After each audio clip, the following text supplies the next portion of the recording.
This is the passage sample 2, where we have the passage which is very easy to read and understand, but the question is a bit tricky, right? So let's do the same thing again. Pause the video, read the passage, attempt the question. After that, I'll discuss the same thing. Right, so I hope you have paused the video and have read the passage and attempted the question. So let's get started. So, do sports mega events like Summer Olympic Games benefit the host city economically? It depends, but the prospects are less than rosy. Right? So this passage starts with a question. So all the Olympic Games, would they actually benefit the host economically? Right? So the answer says it depends, but the prospects are less than rosy. So it's not really on the positive side. The trick is converting several $1 billion in operating costs during the 17-day fiesta of the games into basis for long-term economic returns. Right? So the author says the trick is that a lot of money is being spent for those 17-day games that needs to be converted into a basis for long-term economic returns, right? Not just for the 17 days. The return should actually, the economic return should come over the years. That's how the plan should be. These days, the Summer Olympic Games themselves generate total revenue of 4 billion to 5 billion, right? But the lion's share of this goes to the International Olympic Committee, the National Olympics Committees, and the International Sports Federations. So the author is giving a fact. It's a simple thing to understand. 4 to 5 billion dollars money is being made, but majority of the share goes to these committees: International Olympics Committee, National Olympics Committees, and the International Sports Federations. Any economic benefit would have to flow from the value of the games as an advertisement for the city, the new transportation and the communications infrastructure that was created for the games, or the ongoing use of the facility. Right? So the last line of the passage says that any economic benefit is not really coming out from this 4 to 5 billion dollars. Rather, that should come from the games as advertisement for the city. If you know it's happening in Tokyo, the next Olympics, it will be a big advertisement for them through tourism and stuff like that. The new transportation and the communications, that they would have spent a lot of money to build the transportation and communication infrastructure, that should at least reap benefits for them over years. And that's what are the ongoing use of the new facilities. All the new stadiums and the buildings that they have constructed, they at least should actually generate revenue in the long run for the country or the economy. That's what this passage is talking about. The question is, the central point in the first paragraph is that the economic benefits of the Olympic Games. Right? So we just need to pick up the key theme or the key point that the author is trying to make in this passage. Right?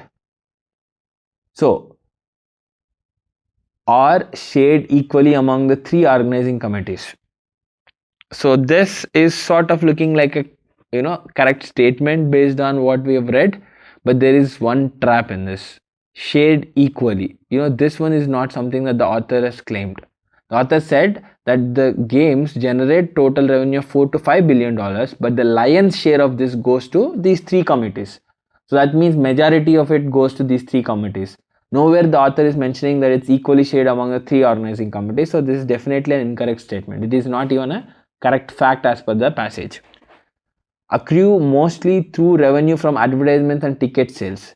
This is also another trap which looks like, the economic benefits of the Olympic Games. It's answering that it can be accrued through revenue from the advertisements and the ticket sales, and sort of people who do not really understand would go with this advertisement for the city as a convincing point to ticket.